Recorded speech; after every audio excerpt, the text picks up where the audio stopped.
La conception pédagogique d'un module, d'une séquence de MOOC, s'articule autour de 3 éléments fondamentaux que sont les objectifs pédagogiques, les activités pédagogiques et l'évaluation. Ces différents éléments sont interdépendants. De la bonne imbrication de chacun d'eux va dépendre la cohérence, le bon déroulement de votre formation.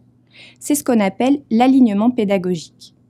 L'élément le plus important, celui avec qui tout commence, c'est la définition des objectifs pédagogiques. Pourquoi définir des objectifs pédagogiques est-il si important ? L'objectif pédagogique permet de savoir où l'on va. C'est en quelque sorte notre destination, là où on souhaite amener nos apprenants.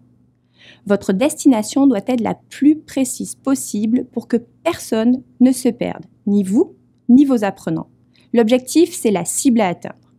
L'objectif pédagogique permet de choisir la bonne méthode, la bonne activité pédagogique qui permettra d'atteindre l'objectif. C'est le comment on y va, avec quels moyens, quel parcours, quelles étapes. Enfin, il sert à vérifier qu'on a atteint l'objectif. Il facilite l'évaluation. Il permet de valider si la destination initiale prévue est atteinte. L'objectif pédagogique sert en quelque sorte de feuille de route pour votre formation.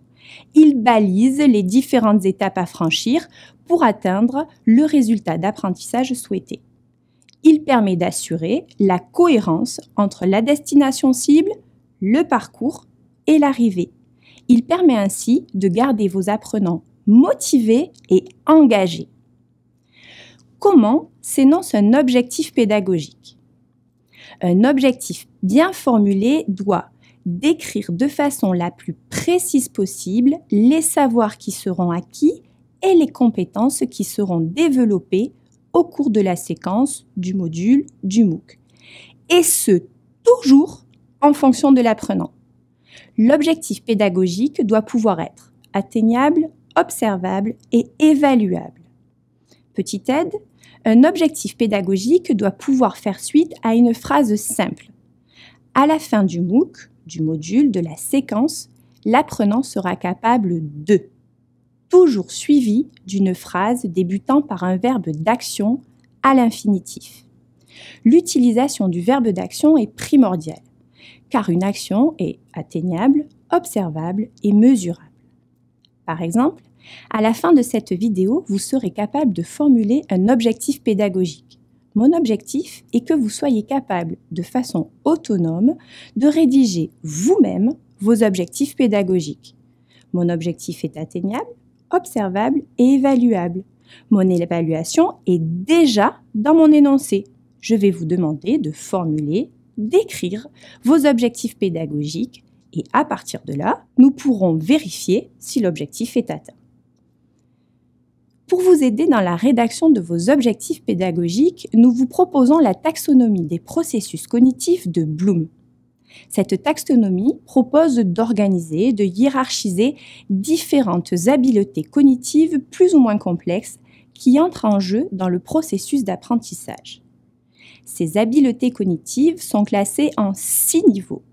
Mémoriser, comprendre, appliquer, qui font appel davantage à de la mise en pratique, analyser, évaluer, qui implique de la réflexion, et enfin créer. À chaque niveau, Bloom propose une série de verbes d'action. Ainsi, l'intérêt de cette taxonomie est double.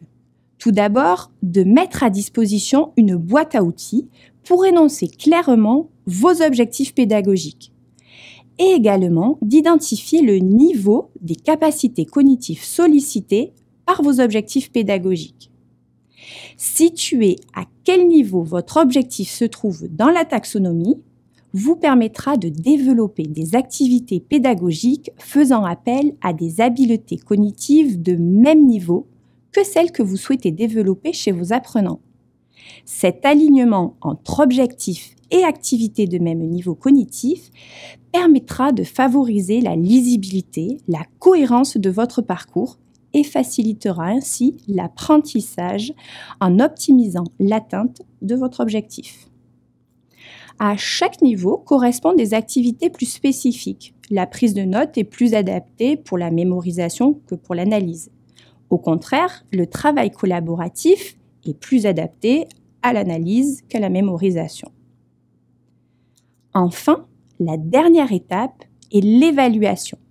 Vous pourrez concevoir une évaluation qui oblige les apprenants à engager chaque verbe de vos objectifs pédagogiques, une évaluation qui mobilise le même type d'habiletés cognitives travaillées durant vos activités pédagogiques.